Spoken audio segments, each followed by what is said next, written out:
everybody, Carla Nicole. So,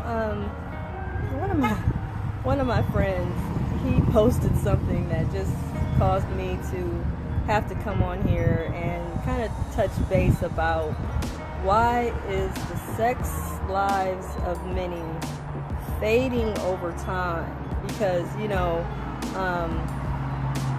when we get committed or in a marriage or live together over time, the libido, the relationship, the spontaneity, the fun of sex begins to fade.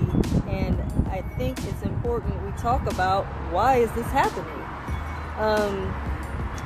The funny part about it is, I think a lot of times when you're intimate with someone and you care about them and you love them, the spontaneity is fun. It's important that you have that. But over time and over the course of the years, we begin to diminish the desire for each other.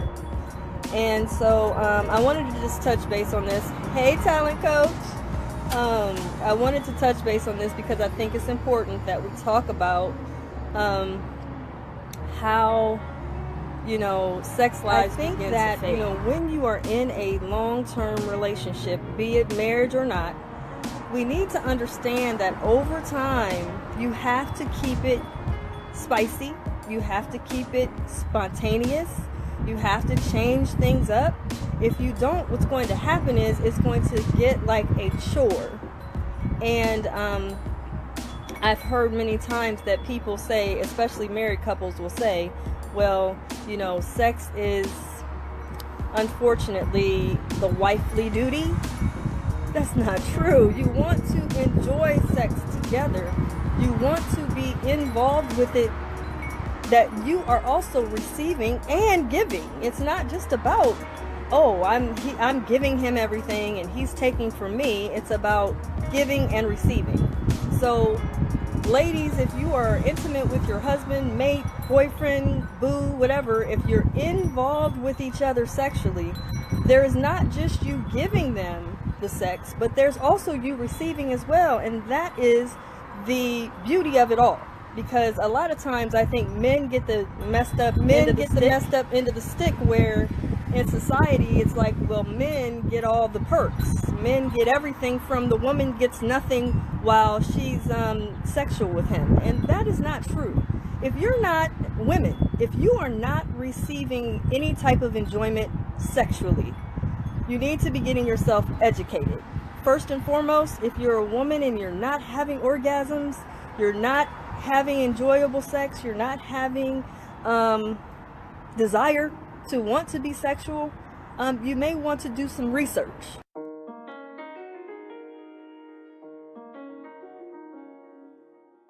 If you are in a relationship or in a situationship or in a marriage or whatever, what have you, you have to be creative when it comes to sex. You cannot allow the relationship to fade. And my thing is this, a lot of people don't realize it, but sex is always the first to go. Always.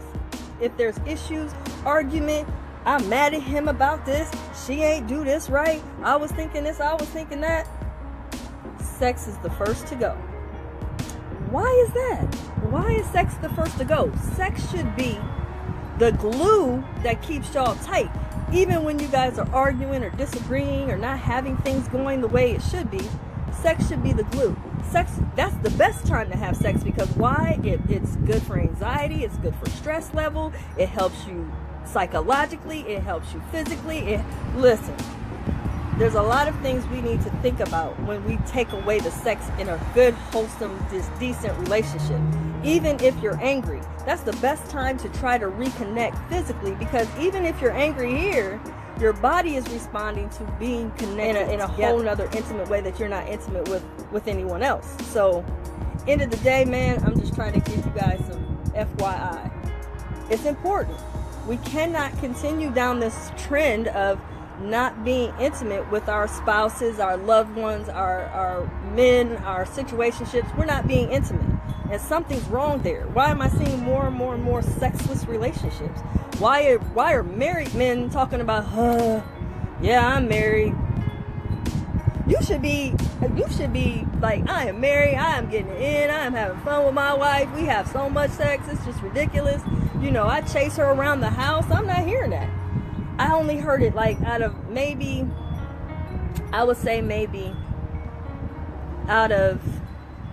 5 really good marriages, 2 of them are still getting it in like teenagers, like newlyweds, like they should be. And I'm like, well, so, you know, between me and you, how often y'all getting it in? Oh, about 25, 28 times a month. That's what I'm talking about. But you talk to other people, it's like, oh, you know, I give it to him when he's good. Good? What does that mean? Oh, you putting him on punishment based off of sex? That's unacceptable. We have to do better with trying to enhance the beauty of what sex is. Sex is fading because we are losing our libido. We are trying to control with sex. We are trying to withhold from sex. We have, some of us ladies have this going on way too much to where we can't just lose ourselves during sex. We're more or less restraining and guarded. So now the body is guarded. Why? Because we have so many opinions. I gotta be married. I gotta be married. I gotta be married. Really? So you're not enjoying it because you gotta be married? That's doing too much. And so your body is responding to what? Restraining. And in the restraints, you're not being fulfilled. Check this out. So when you don't have it at all, the longer you go without it, the longer it's no longer desirable.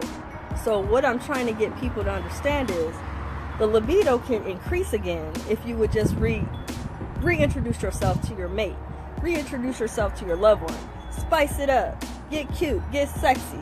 You know what I'm saying? Make a little love sometimes. I'm not talking about on your schedule either. Stop putting schedules and, oh, we have to do it here because I'm too busy here. No, stop doing that too. Stop scheduling out sex. Just enjoy it.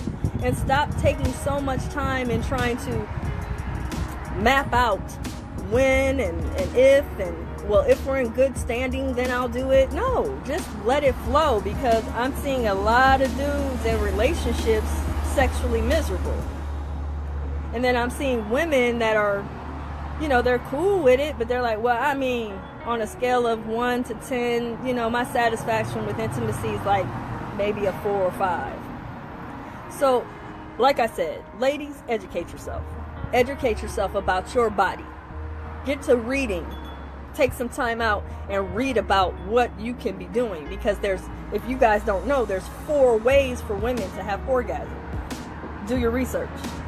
Don't listen to me. I'm just giving you the facts. 4 ways that a woman can have orgasm. If you're not even having one, then something is off. And it's most likely not between the legs, but in between the ears, right here. So think about that. Do your research.